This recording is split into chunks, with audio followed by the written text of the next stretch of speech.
coming up. Let's do it. I want you to get excited about your life. Here we go, in 10. Stand by, camera 6. If it's happening now, we're going to deal with it now. Stand by, Dr. Phil. This is going to be a changing day in your life. I'm taking people with real problems and moving them into the Dr. Phil house. I'm Dr. Mac, and I'll be filling in for Dr. Phil.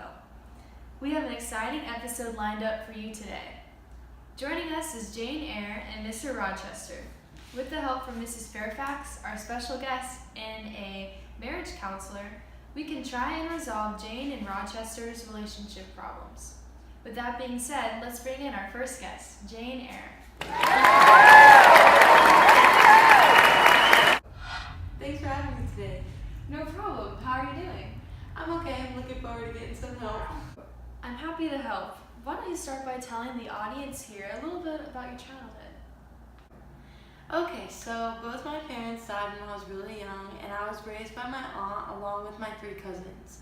I was treated really badly and was often verbally and physically abused. Did you stay in that toxic environment very long? No, luckily I was sent to Lowood, which is an academy where I was fortunate enough to further my education. I even stayed years after studying and becoming a governess. I wasn't always treated the best there, but in the end it was a great growing experience. Did you get a job at this point? Yes, I was hired as a governess at Thornfield Hall to tutor the owner's daughter Adele, the owner being Mr. Rochester. It was working there where I began to fall in love with Mr. Rochester. Tell me how the relationship between you two developed. Well, he didn't confess his love for me right away. He invited women to the house but never developed real feelings for them. When did he propose? One evening, he acted like he was going to propose to this other woman just to see how I would react. I never told him up until then that I loved him. After I confessed my love to him, he told me that he loved me too, and that's when he proposed. What was the problem then? Why did you decide to cancel the wedding? I found out he had a lot of secrets, and because of them, I decided not to marry him. Okay, let's bring out Rochester so maybe we can uncover those secrets. Mr. Rochester?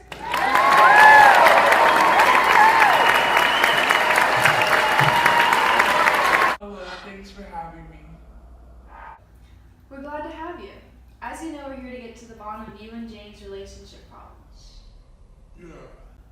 So let's start by having you tell us a little bit about your relationship with Jane.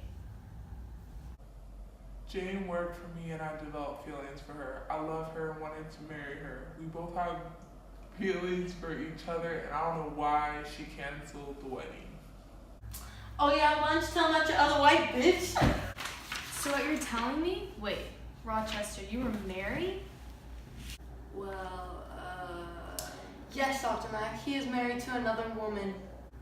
And Jane, you were unaware of this at the time of the engagement?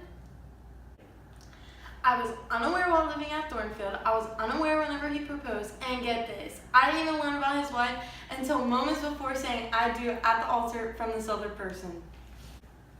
Rochester, why did you keep such an important detail from the woman you love? My wife and I don't even have a good relationship. Then why are the two of you still together? My wife Bertha is just mad. She's mad? What do you mean by that? Yes, I have to keep her locked up. Can you help me and the audience better understand the situation? How did you and Bertha meet? Why did you marry her if she was mad? My father gave his entire estate to my brother Roland and sent me to Jamaica to marry Bertha, who was inheriting a large fortune. Do you know she was mad at this point? We barely spent any time together before marrying. Soon after the marriage, Bertha began having violent outbreaks. My father and brother died, leaving me rich with an insane wife. What did you do then? I couldn't leave her to care for herself. I thought I was doing the right thing. I appreciate the honesty, Mr. Rochester. After this commercial break, we'll hear from what our audience thinks. Divorce is a terrible thing to experience. You and your spouse may have agreed that it's time to end the marriage, but you probably haven't found a fair way to decide who keeps the house, who has custody of the kids, and so forth. When going through divorce, it's critical that you find a lawyer who is going to stand up for your needs and rights and be sure that you get what you deserve.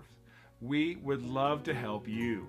We've dedicated ourselves and our firm to helping those who are going through divorce and protecting your rights.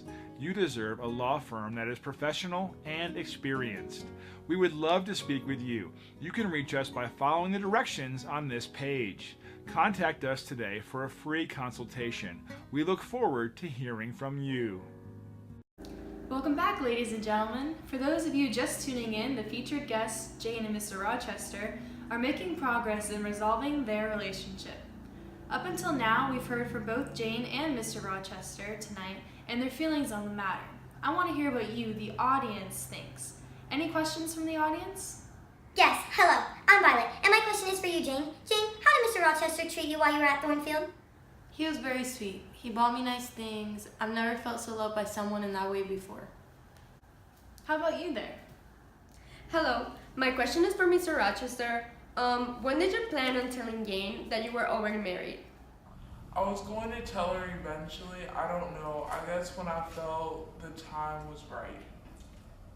Thank you to our audience members for those intriguing questions. Now we have a special guest to bring up. Bertha, why don't you come to the stage? What? Why would you do this? Have a seat here, Bertha. Thank you for joining us. How are you doing this evening? When was the last time you were let out of your room from your husband keeping you locked in?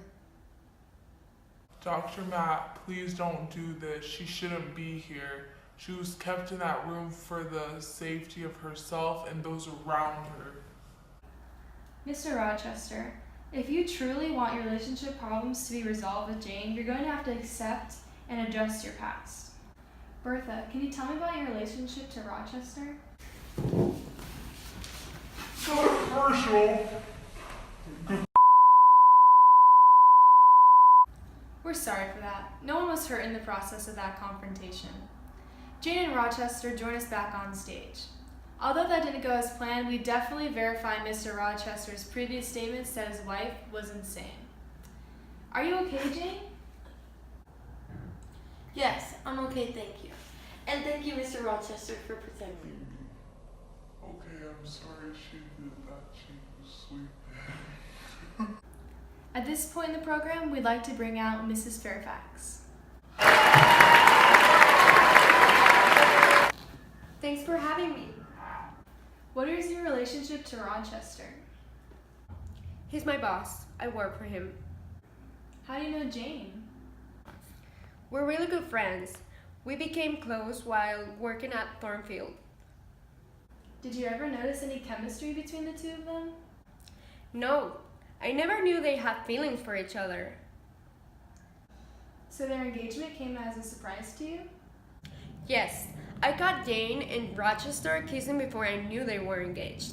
So I was really confused and I did not approve. Do you think they'd be a good couple? No, they're from different social statuses and don't think their personalities align. Thanks for having me. Now we're going to speak to a couples counselor, Dr. Nicole. We'll be Skyping her from her home office in California. Yes, thank you for having me, Dr. Mack. No problem.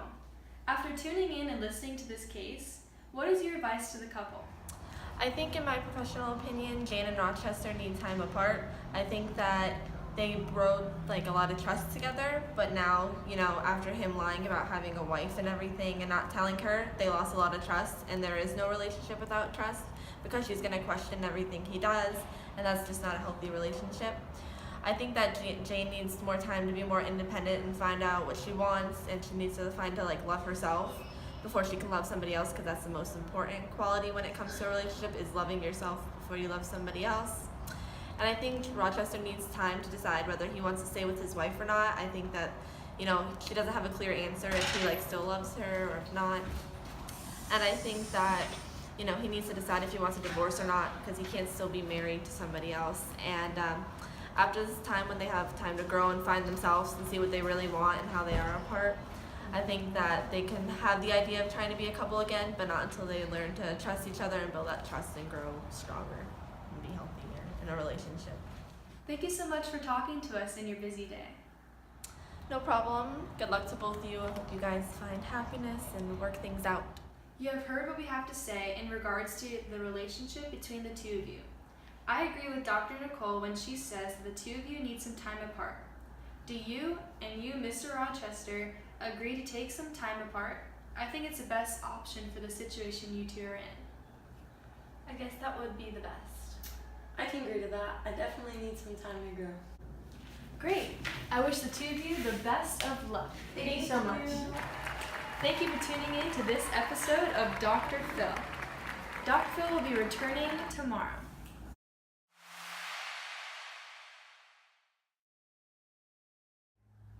Oh yeah, lunch, tell not your other white bitch. Well, one evening, he acted like he was gonna propose to this one woman, Blanche. Yes, hello, I'm Violet, and my question is for you, Jane. Jane, For having me.